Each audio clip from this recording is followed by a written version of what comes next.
Student permit holder ka ba, mga kaibigan? Ginagamit mo ba yan kapag ikaw ay nagmamaneho ng walang kasama? Mga kaibigan, lagi niyo pong tatandaan na bawal pong magmaneho ang may hawak na student permit nang wala pong kasamang professional o non-professional na driver's license.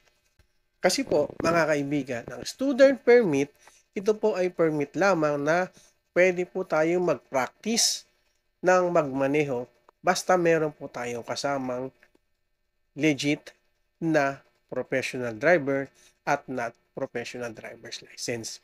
Ngayon, pag-usapan naman natin, mga kaibigan, magkano ba ang gastos kapag ikaw ay kukuha ng student permit kapag ikaw mismo ang naglakad o ikaw mismo yung nag-asikaso?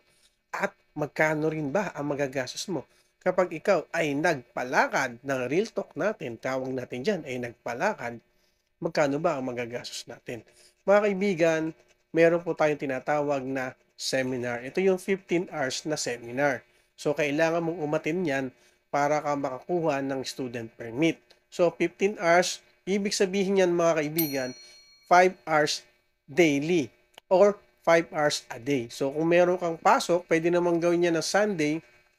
So, 3 Sunday po yan. Pwede po yan sa mga driving school. Kapag natapos nyo na po yung seminar na yan, mga kaibigan, yung 15 hours na seminar na yan, ay pwede na po kayong kumuha ng student permit at magbabayad po kayo ng 250 pesos sa student permit. Tapos, meron din po kayong babayaran na medical na 500 to 600 pesos po or depende po yan sa medical na babayaran ninyo. Mga kaibigan, yan ang magagastos nyo. Yung presyo nga pala, mga kaibigan, ng seminar ay 800 to 1,000 pesos. Tapos, yung ating student permit ay 250 pesos. At yung ating medical is sabihin natin na 600 pesos.